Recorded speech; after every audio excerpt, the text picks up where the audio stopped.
Bismillahirrahmanirrahim. Assalamualaikum warahmatullahi wabarakatuh.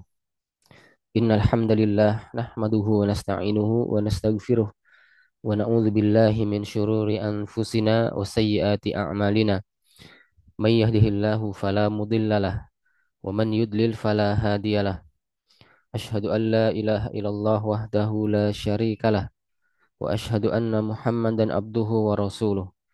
Ya ayyuhalladzina amanu taqullaha haqqa tuqatih ولا تموتن إلا وأنتم مسلمون يا أيها الناس اتقوا ربكم الذي خلقكم من نفس واحدة وخلق منها زوجها وبث منهما رجالا كثيرا ونساء واتقوا الله الذي تساءلون به والأرحام إن الله كان عليكم رقيبا يا أيها الذين آمنوا اتقوا الله وقولوا قولا شديدا يصلح لكم أعمالكم ويغفر لكم ذنوبكم ومن يطع الله ورسوله فقد فاز فوزا عظيما أما بعد فإن أصدق الحديث كتاب الله وخير الهدي هدي محمد صلى الله عليه وسلم وشر الأمور محدثاتها فإن كل محدثة بدعة وكل بدعة ضلالة وكل ضلالة في النار. Masyarul ikhwan wal akhwat rahimani wa rahimakumullahu jami'an. Alhamdulillah al-yawma insyaallahu ta'ala sanastamiru fi dirasati kitab Ta'lim Sibyani Tauhid. Alhamdulillah pada kesempatan kali ini kita akan melanjutkan pelajaran kita membaca kitab Ta'lim As-Sibyan At-Tauhid, mengajarkan anak tauhid. Taib li Syekh Muhammad bin Abdul Wahhab bin Sulaiman At-Tamimi An-Najdi rahimahullahu taala. Karya Syekh Muhammad bin Abdul Wahhab bin Sulaiman At-Tamimi An-Najdi. Semoga Allah merahmati beliau. Taib. Kita lanjutkan masih di pembahasan tentang hal yang dengannya seorang itu mengenal Robnya. Ya. Kemudian penulis di sini membawakan dalil. Wad dalilu ala dzalika, ya, dalil tentang hal tersebut, yaitu hal yang dengannya seorang mengenal Rabb-nya, yaitu bahwasannya seorang itu mengenal Allah dengan ayat-ayatnya dan dengan makhluk-makhluknya. Qauluhu ta'ala adalah firman Allah Subhanahu wa taala. Ini adalah ayat di surah Al-A'raf, ayat di surah Al-A'raf. Ya, sebelum kita masuk ke ayat ini, kita akan coba bawakan satu ayat lagi yang lebih ringkas untuk mendalili hal ini, yaitu ayat di surah Fussilat. Ya, ayat di surah Fussilat. Ya, pembahasan ketiga tafsiru ayati Fussilat. Nanti baru kita akan masuk setelahnya, yaitu tafsiru ayatil A'raf. Tafsir ayat di surah Al-A'raf sebagaimana yang dibawakan oleh penulis. Kita masuk dulu di tafsiru ayati Fussilat, tafsir di surah Fusil ayat di surah Fussilat tentang bahwasanya seorang itu mengenal Robnya dengan ayat-ayatnya dan juga dengan makhluk-makhluknya. Ya, yaitu ayat 37 di surah Fussilat. Allah Subhanahu wa taala berfirman, "Wa min ayatihil lailu wan naharu wasyamsu wal qamar." Dan di antara tanda-tanda kekuasaannya ialah malam, siang, matahari dan bulan. Ya.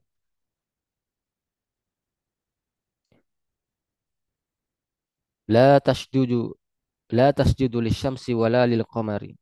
Janganlah kalian menyembah matahari maupun bulan. Wasjudu lillahilladzi khalaqahunna in kuntum iyyahu ta'budun. Tetapi sembahlah Allah yang menciptakannya, ya, menciptakan langit dan menciptakan matahari dan bulan. Ya, in kuntum iyyahu ta'budun. Jika kalian hanya menyembah kepada kepada Allah saja. Ya, taib. Maka ini di antara dalil yang menjelaskan tentang bahwa seorang hamba itu mengenal Rabb-nya dengan ayat-ayatnya. Ya, taib. Dalam ayat ini disebutkan malam, yakni waktu di mana seorang itu beristirahat. Ya, waktu di mana seorang itu beristirahat. Taib.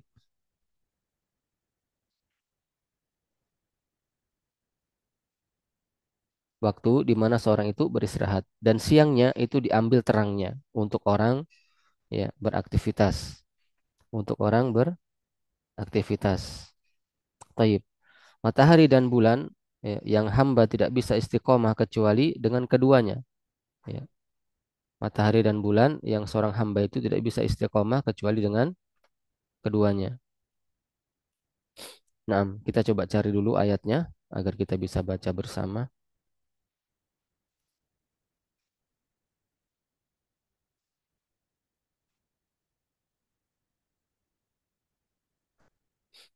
Yaitu ayat 31, 37 di surah Fussilat.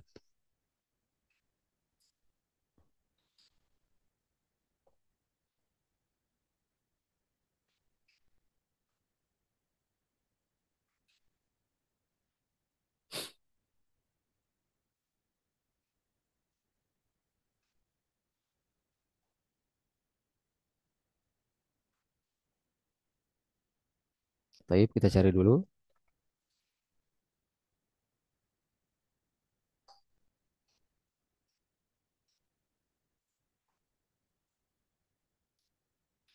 Ayat 37 di surah Fussilat.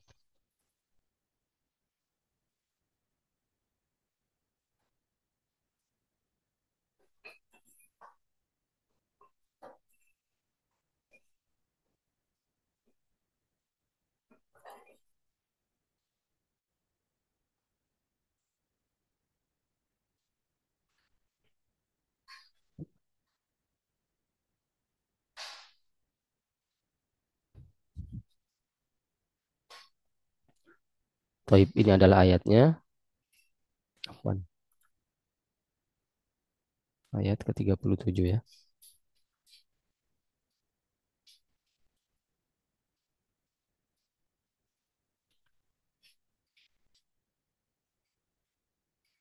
Baik, ini adalah ayatnya.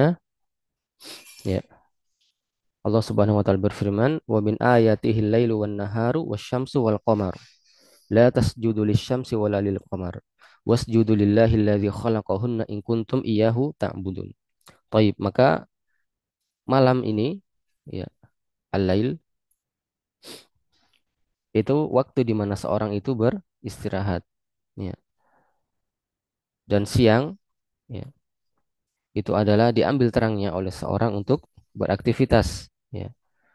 Matahari dan bulan ya, syams wal qamar, matahari dan bulan ya, yang hamba itu tidak bisa istiqomah kecuali dengan keduanya. Maka dikatakan janganlah kalian bersujud, la tasjudu lisyamsi wala lil qamar ya. La tasjudu lisyamsi wala lil qamari. Baik,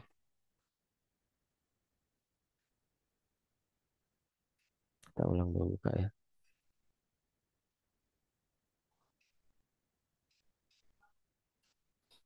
Wala tasjudu, la tasjudu lisyamsi wala lil qamar. Janganlah kalian menyembah, beribadah kepada matahari dan jangan pula kalian menyembah kepada bulan. Ya, janganlah kalian sujud kepada matahari dan jangan pula kalian sujud kepada bulan. Ini menunjukkan bahwa di masa Nabi itu ada yang beribadah kepada matahari dan bulan. Ya, karena itu dilarang oleh Nabi, diingatkan ya, akan kebatilan hal tersebut. Maka diperintahkan agar sujud hanya kepada Allah. Wasjudu lillahi ya. Maka sujudlah kepada Allah saja ya. Alladzi khalaqahunna, di mana Allah itu dialah yang menciptakan mereka seluruhnya. Hunna ya, hunna ini kembali kepada seluruhnya yang disebut ya, mulai dari al-lailu wan naharu wasyamsu wal qamar ya. Tetapi sujudlah kalian kepada Allah saja, di mana Allah itu Allah itulah yang menciptakan malam, matahari, siang dan juga bulan ya. Taib. Ini menunjukkan bahwa pengakuan terhadap rububiyah Allah ya, pengakuan terhadap rububiyah Allah itu mengharuskan pengakuannya terhadap uluhiyah Allah sebagaimana yang telah kita bahas kemarin ya. Ketika seorang hamba itu eh, meyakini, mengakui bahwasanya Allah yang menciptakan langit, menciptakan bumi, menciptakan matahari, menciptakan bulan, menciptakan malam, menciptakan siang, maka seharusnya wasjudu lillahi alladzi khalaqahunna. Maka seharusnya seorang itu mengakui bahwasanya hanya Allah lah satu-satunya yang diibadahi. Ya, taib. Allah yang mencipta, maka harusnya hanya kepada Allah sajalah seorang hamba itu beribadah. Ini menunjukkan bahwasanya ya ayat ini juga semakna dengan ayat yang telah kita bahas kemarin. Ya, taib. Barakallahu fiik. Kemudian kita masuk ke pembahasan ayat yang dibawakan oleh penulis. Ya. Kemudian penulis membawakan ayat di sini, ya, yakni ayat di surah Fussilat. Ya. Kita baca dulu ayatnya.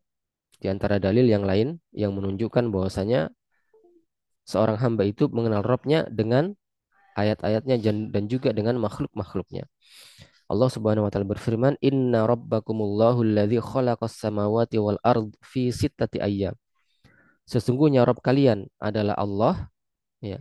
Ini juga ya awal dari ayat ini menunjukkan mendalili bahwasannya Rabb kita adalah Allah. Karena jelas tegas di dalam ayat ini, "Inna rabbakumullah." Sesungguhnya Rabb kalian adalah Allah. Jadi kalau ditanyakan siapa Rabb kalian, man rabbuka, maka ini juga ayat termasuk dalil yang menjelaskan bahwasanya Rabbi Allah, Rabbku adalah Allah.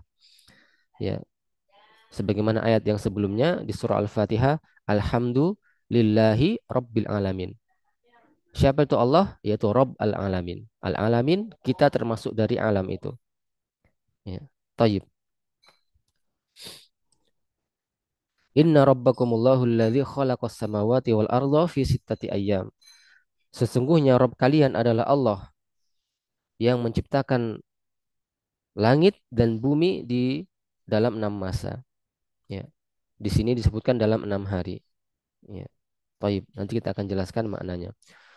Tsummastawa 'alal arsy. Kemudian dia beristiwa di atas arsy.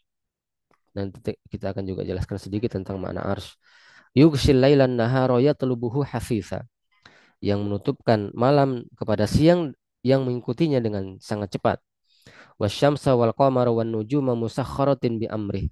Dan juga Allah menciptakan matahari dan bulan dan juga bintang-bintang ya, yang tunduk dengan perintahnya, tunduk kepada perintah Allah Subhanahu wa taala. Ala lahul khalqu wal amru tabarakallahu rabbul alamin. Ingatlah bahwasanya segala penciptaan itu hanyalah milik Allah. Menciptakan dan memerintah itu hanyalah milik milik Allah. Ya. Tabarakallahu rabbul alamin. Maha suci Allah Rabb alam semesta. Ayat di surah Al-A'raf. Al-A'raf. Taib. Sisi pendalilan yang dibawakan oleh penulis di sini ya adalah beliau ingin menjelaskan bahwa langit yang 7 itu as-samawat ya. Langit di sini tidak sebut 7 ya. Tetapi intinya sebagaimana pembahasan kemarin bahwasanya langit itu jumlahnya 7. Ya, bahwasanya langit yang 7 dan bumi juga yang 7 itu ya, semuanya adalah makhluk-makhluk Allah. Ya, Alladzi khalaqa as-samawati wal arda. Tegas di dalam ayat bahwasanya Allah yang menciptakan langit dan bumi yang 7. Ya, menunjukkan akan adanya Allah, menunjukkan akan keesaan Allah dan dialah Allah satu-satunya yang berhak untuk diibadahi. Ya, yang berhak untuk diibadahi. Disebutkan juga dalam ayat di akhirnya ya, ala lahul khalqu wal amru. Ya, ala lahul khalqu wal amru.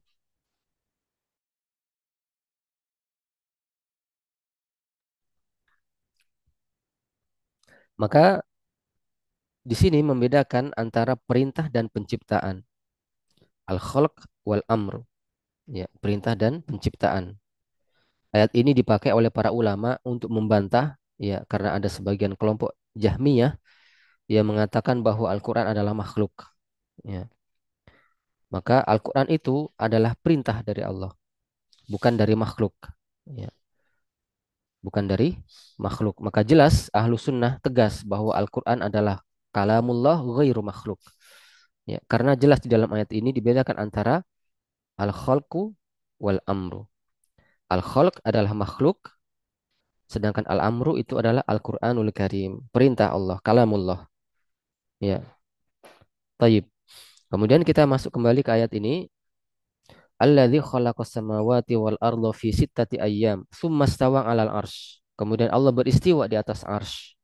Ya, Allah beristiwa di atas arsy. Ya, istiwa itu sifat dari sifat-sifat Allah Subhanahu wa taala. Biasanya dalam bahasa Indonesia kalau diterjemahkan biasanya apa? Makna istiwa diterjemahkan dengan bersemayam. Ya, ini adalah terjemahan yang ya kurang tepat. Ya. Dalam bahasa Indonesia bersemayam itu ada makna duduk. Ya, istiwa itu dalam bahasa Indonesia kalau diartikan dengan bersemayam itu ada makna duduk. Sedangkan istiwa ditafsirkan dengan 4 makna dan seluruhnya tidak ada makna duduk. Ya. Jadi paling baiknya itu memang kita harus mempelajari bahasa Arabnya. Dari sisi bahasa Arabnya maknanya ya seperti apa? Karena istiwa kalau diartikan bersemayam itu ada makna duduk karena kita menggunakan bahasa Indonesia. Tetapi kalau kita lihat dari penafsiran dengan bahasa Arabnya, ya, maka tidak ada makna duduk. Ya. Istiwa itu yang pertama adalah bermakna al-ulu, yang tinggi. Ya. Al-ulu, yang tinggi. Yang kedua, dia bermakna al-irtifa, yang di atas. Ya. Yang terangkat naik. Kemudian yang ketiga, dia bermakna as-su'ud, yang paling di atas. Ya. Kemudian yang keempat, maknanya adalah al-istiqrar, tetap tidak berubah. Ya. Terus menerus. Ya. Terus menerus ada di atas. Maka di antara 4 makna ini yang ditafsirkan oleh para ulama as-salaf itu tidak ada makna duduk, ya, sehingga kalau diterjemahkan bersemayam itu keliru.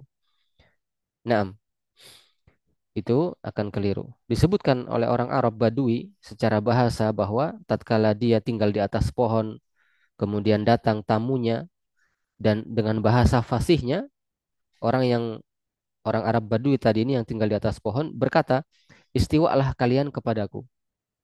Ya, istiwalah kalian. Berarti maknanya adalah ya, istiwa itu maknanya adalah naik, ya. Naiklah kalian kepadaku di atas pohon bersama denganku. Jadi istiwa itu maknanya naik, tidak ada makna apa namanya? Duduk di situ. Oleh sebab itulah definisi istiwa adalah naik ke atas. Ya, definisi istiwa adalah naik ke atas. Kemudian istiwa juga bermakna as-su'ud. Tadi telah kita sebutkan. Su'ud itu adalah debu yang paling atas yang dipakai untuk tayamum. Itu dalam bahasa Arab disebut dengan sa'idan. Makanya disebutkan sa'idan tayyiban. Ya. Fatatayyam ya. Fatayammamu sa'idan tayyiban. Jadi sa'idan itu adalah debu yang paling di atas karena debu itu yang paling atasnya. Ya. Kemudian istiqrar makna lainnya yaitu bermakna tetap tidak berubah. Maka dari keempat makna ini ya al-ulu yang tinggi, kemudian as-su'ud yang paling di atas, al-irtifa ya, yang terangkat naik, al-istiqrar tetap tidak berubah.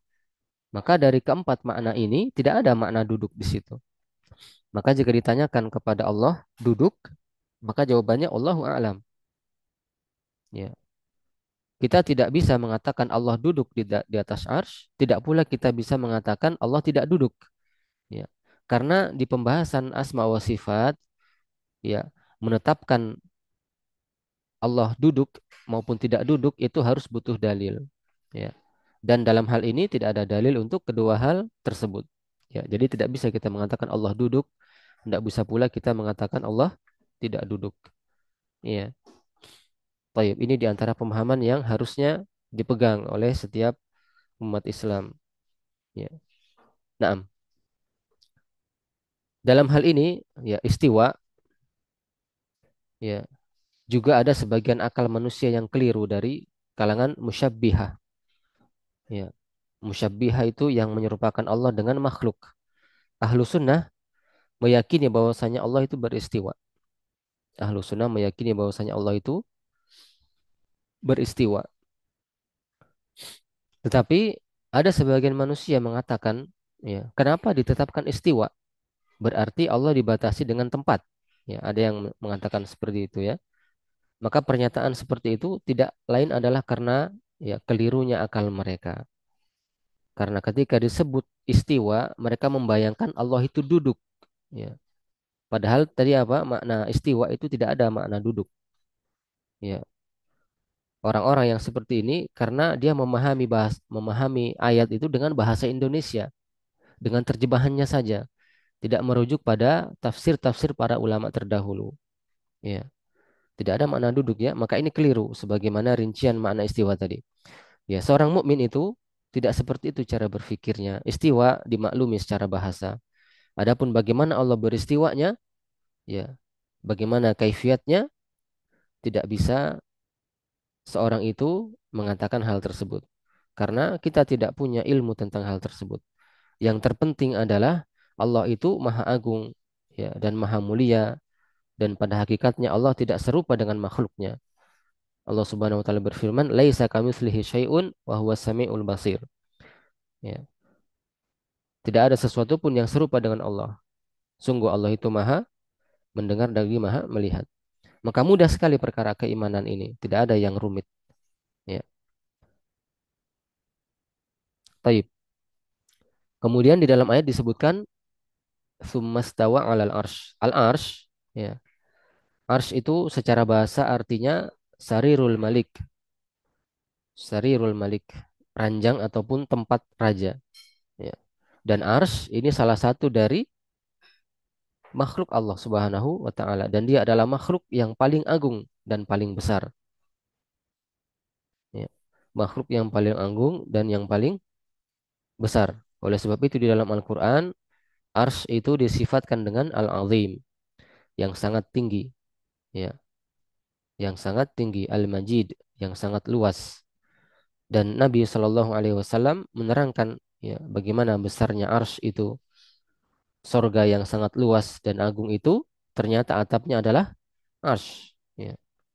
Atapnya adalah arsy Allah Subhanahu wa taala. Dalam hadis juga disebutkan bahwa arsy itu disifatkan memiliki tiang-tiang yang di dalam hadis disebutkan bahwa tiang-tiang arsy itu disandang oleh 8 malaikat. Disandang oleh 8 malaikat pada hari kiamat. Dan disandang oleh 4 malaikat pada saat ini. Ya. Jadi arsy itu saat ini disandang oleh 4 malaikat. Adapun di hari kiamat nanti disandang oleh 8 malaikat. Diterangkan dalam hadis. Dan disifatkan juga bahwa malaikat tersebut memiliki jarak antara telinga dan bahunya itu ditempuh dalam jarak 500 tahun. Ya, bisa dibayangkan ya betapa besarnya arsy itu. Ya, betapa besarnya arsy tersebut. Taib. Dalam hadis riwayat Imam Bukhari dan Imam Muslim disebutkan bahwa pada hari kebangkitan nanti, ya, maka Nabi Muhammad lah yang paling pertama terjaga, ya, yang paling pertama terjaga, bangun. Dan beliau melihat, ya, Nabi Musa alaihi salam bergantung di qaimah, ya, yakni salah satu tiang arsy Allah Subhanahu wa taala. Maka dari sifat-sifat ini jelas bahwa Allah itu makhluk, apa namanya? Bahwa Allah itu adalah apa? Bahwasanya arsy itu adalah makhluk Allah Subhanahu wa taala sebagaimana yang disepakati oleh para ulama, ya. Sorga yang begitu luasnya, ya, yang paling tingginya adalah sorga Firdaus, ternyata atapnya itu adalah arsy Allah Subhanahu wa taala. Masya Allah. Taib. Ini sedikit penjelasan tentang ayat yang dibawakan oleh penulis untuk mendalili bahwasanya bahwasanya seorang itu mengenal Rob, mengenal Allah itu dengan ayat-ayatnya dan juga dengan makhluk-makhluknya. Taib. Barakallahu fiq. Mudah-mudahan bisa difahami. Cukup sekian untuk pertemuan kali ini. Insyaallah taala kita akan lanjutkan di sesi berikutnya. Tayyib qad qara'na dasat tauhid fil kitab Ta'lim Sibyani Tauhida li Syekh Muhammad bin Abdul Wahhab bin Sulaiman At-Tamimi An-Najdi rahimahullahu taala. Ila liqa naktafi bihadzal kalam subhanakallahumma bihamdika asyhadu an la ilaha illa anta astaghfiruka wa atubu ilaik. Wassalamualaikum warahmatullahi wabarakatuh.